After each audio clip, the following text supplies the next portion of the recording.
Bonjour à tous, merci d'être là pour un événement exceptionnel parce qu'aujourd'hui je suis en compagnie de Raoul Barti. Bonjour Raoul, un grand merci pour votre présence ici.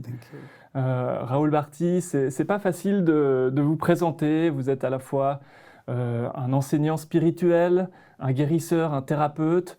Comment vous pourriez vous décrire en quelques mots? My main part is to help the humankind to understand what's happening in our physical body and what is our journey in this life and how we can take care of ourselves. So I was very curious about the physical body since I was very small. So I would say, yes, I'm kind of researching about the physical body and how we can work on ourselves more. Si je ne me trompe pas, cette mission que vous êtes donnée, elle a commencé très tôt dans votre vie, déjà dans votre petite enfance. Comment tout ça est arrivé? Comment vous avez commencé à cheminer sur cette voie? So, yes, it's a little story about my life. I was originally born in 1970 in Goa, that's South India. I was born to a Portuguese family because in the time of Second World War, there was a lot of, from Portugal, they went to India. And a lot of Portuguese settled down in a place called Goa, South India. And so my parents are originated from Portugal, but from India, Indian Portuguese. So yes, that period of time, they had this idea, children's are God gift. So my parents kept on having children till they had 13 children. But it doesn't mean that they could feed, but they kept on having. And on 1970, my mother was pregnant and she was on a labor pain. And she said that night it was raining and they rushed her to the hospital under the rain.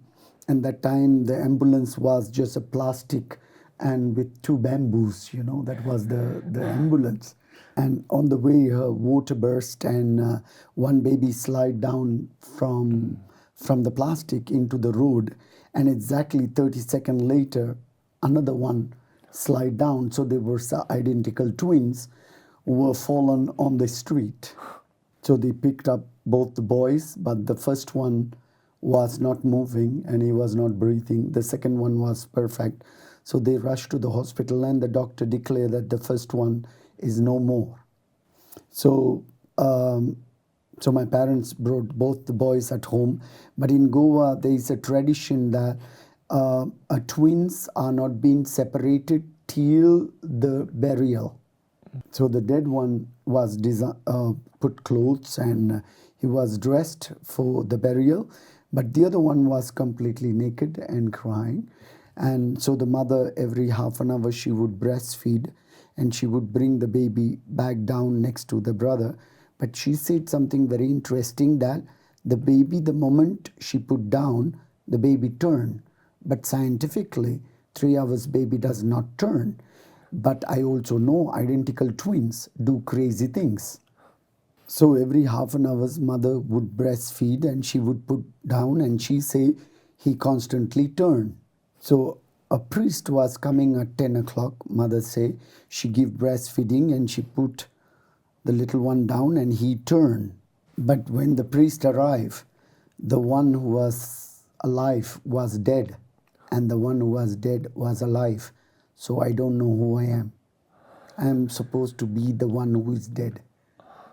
Je vous interromps un instant, je suis désolé, moi aussi je déteste les publicités, mais là je pense que c'est vraiment important de vous dire que cette vidéo, c'est une vidéo qui est extraite d'une interview beaucoup plus longue que vous pouvez retrouver gratuitement sur notre plateforme Masterclass Pure Santé. Si ça vous intéresse, vous avez un lien, vous pouvez découvrir pendant 7 jours gratuitement toutes les vidéos, les formations, tout ce qui se trouve sur cette plateforme.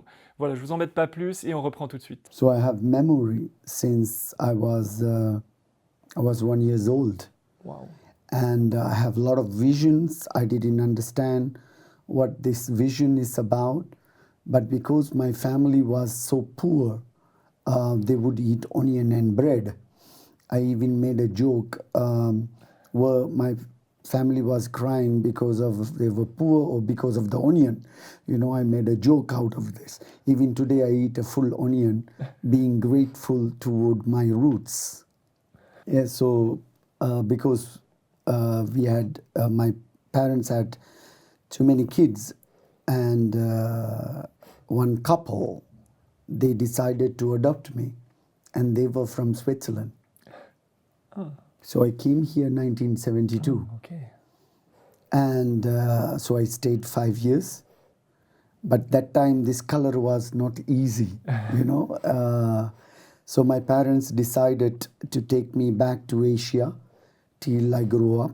So they took me to Thailand, the place called Chiang Mai in Thailand.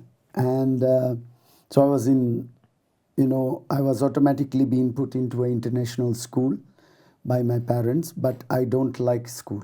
So on a Friday afternoon, there was a woman from Ravensburg, from Germany. She was learning some type of body work, like a massage, and she was looking for a cobaye to practice, you know. She asked my father, my mother, but they were busy. So they say, ask Rahul. So my father said, go and ask Rahul.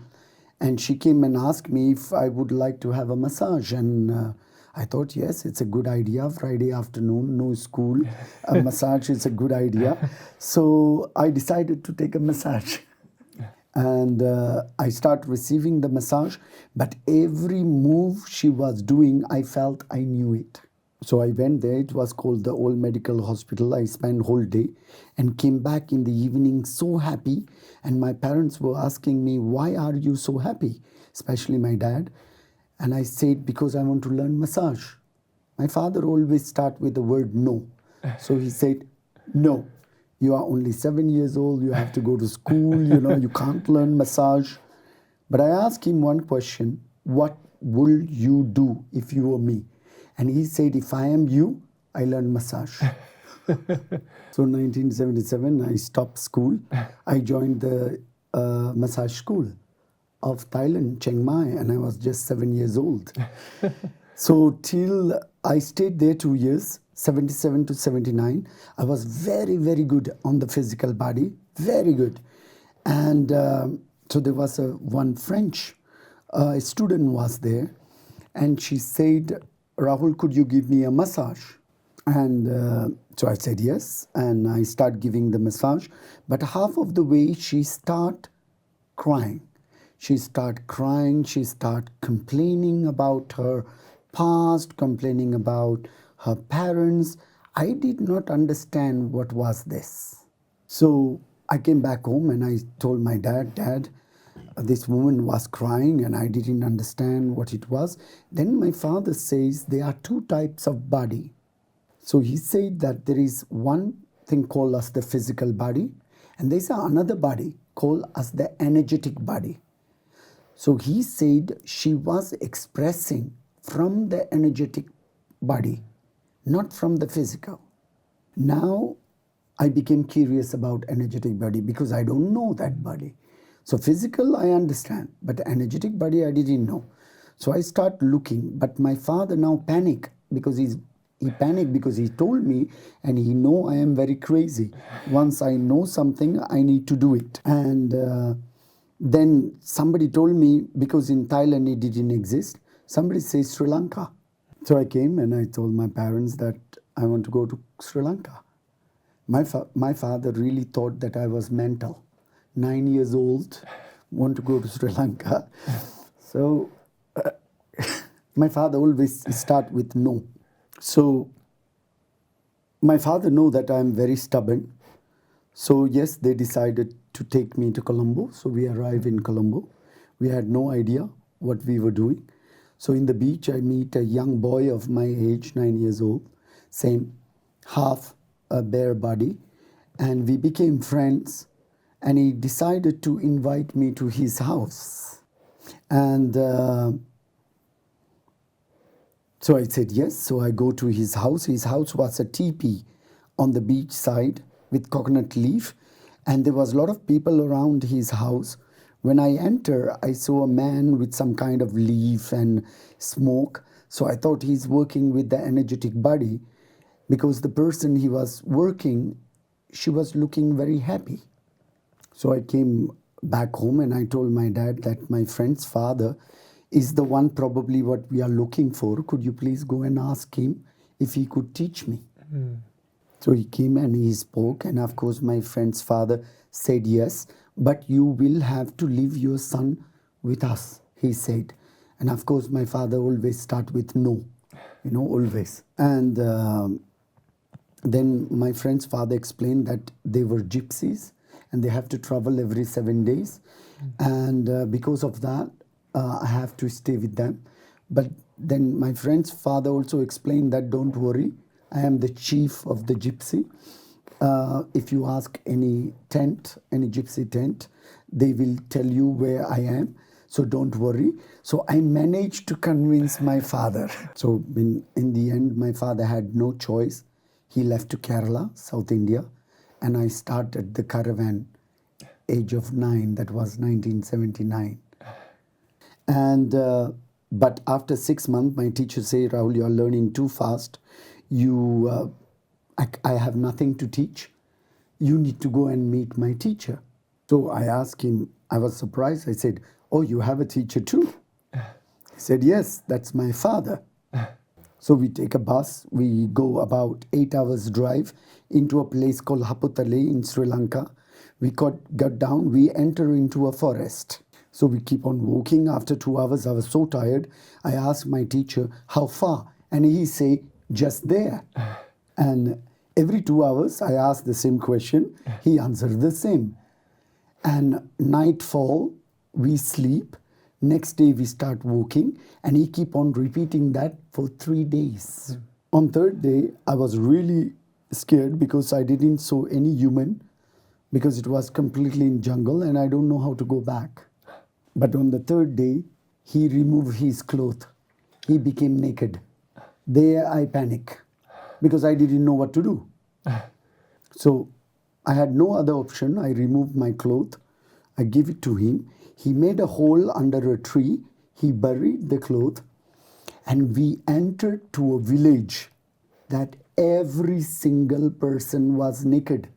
And they came running to me like they know me from many lives. They were hugging me and kissing me like I was part of their life. There was something very strange in that village because every children was calling father to every man. So I asked my teacher, why are they calling father to every man? And my teacher said, because in our village, women are not belongs to anybody. Woman can choose whoever she want to go. So no man know who is children. In that village, they don't use the word called I, they use the word called we. It's a community. I stayed total of 18 months with them, where I study a technique called as telepathy. Yes, for 18 months. And this is the most beautiful people that I could ever imagine, because they don't have anger, they don't complain, there is no violence. Even if somebody is little emotion, whole village come to make that person happy. There was so much love among this group. And like I say, I never wanted to leave that tribe. I never wanted to leave. But my teacher came and say, your father is looking for you. Your parents are looking for you. You have to come. Actually, I did not want it to go, but I have to go. So we walk. We came back in 2 days, and there was my father was standing and staring at me. And I said to Papa, why are you staring at me? He said, because you are naked. I was completely naked. And then he said, Rahul, your visa finish. We have to go back out of the country because you get 2 years visa for study, but you have to go out. So I said to my papa, let's go. But he said, not like this, because I was naked. He said, not like that. And I asked him a question, why not? But he could not reply to me. Then he said, we have to take a plane. And I said, okay, let's go. But he said, not like this. Again, I asked the question, why not? Because I could not understand. I'm coming from an 18-month being completely, just there was no curiosity. There was so simple life. So I could not understand the world, the other world that we are living in. So I had so many questions, but my father could not answer to me. Then my father removed some clothes from his bag. He said, if you wear the cloth, I will bring you back. So I was so happy to come back. So I decided to wear, and we went to Kerala. He never brought me back. Ah. But I understand because they were my parents and I was disappearing, 9 years old child. So I completely understand, but I also understand why they allow me to do, because, I was separated from my family. So they wanted me to grow up, to find my own life. So I'm very grateful to my parents, who I am today. So I didn't stop. My father thought he had me, but I didn't stop in Kerala. I start with Veda tradition. Veda means the science. That's with plants. So I start studying that. Then I went to Ayurveda, and I didn't stop there. I went to Australia to be with Aborigines, really Aborigines that have no contact with human. I didn't stop there. I went to Alberta, Canada, to be with Native American. So till now, my part is learning and researching and trying to guide as many people as I can in life. I am 54 years old, never tired, never took a nap, go to bed at 9 o'clock, get up 5 o'clock in the morning, play music, cooking, and I'm so healthy. So I want to tell the public that it is very important that they take care of themselves, love themselves, have a smile. It doesn't matter what happened in your life, always keep a little smile for yourself, because it's a light within yourself. So this is my research from very early age till today. How can we create a change within ourselves? So this is what I am doing, and I want to keep on doing this and help as many people as possible to become aware of themselves till, I think, my last breath, Et dit comme ça paraît presque trop simple. Et pourtant, voilà, on a tous envie d'être heureux. Et pourquoi il y a autant de gens qui sont aujourd'hui en dépression, qui souffrent, qui vivent un quotidien difficile, qui sont beaucoup dans le mental, enfin, toutes ces choses qui sont difficiles à vivre. Comment vous expliquez tout ça? You see, one of the main thing I think we need to learn from a very early age everything about yourself. So somewhere we are missing the education of self. Because if you don't have yourself, you have nothing. You see, what I understand is that our main problem is that we have too much expectation. When we don't get the way we have expectation, it somewhere make us unhappy, and it push us to think, because there's one part of your mind called as the unconscious mind. It's a little bit like the devil within yourself, because our body, we have one part, this is called as the heart chakra. It's right on the center of your chest, and this is also called as the inner child, the child of yours that carries the light, the love, the joy, happiness. So your unconscious mind love very much to manipulate, the inner child. Almost to say that nobody loves you, nobody cares about you. It's love very much to do that. This is generally what we call as a depression, because you feel that You are not being loved by anybody. Nobody cares about you. This life is not for me. So somewhere you start closing down, and this is created by expectation. So there's a chakra here called as the pineal gland or the third eye, or it's also called as the conscious mind. So many times when you lose that consciousness within yourself because you have so much expectation and things are not happening according to you, then what happens is that you stop loving yourself. You start abandoning yourself. You start losing this light within yourself. So that what happens is that you start going into a cocoon and start closing the doors down, and that's where the problem begins. So I said it does not matter what happened in your life. Never ever abandon yourself. And I believe that love or everything what I expect from outside, I already have it. I just need to start loving my own self, start believing in myself.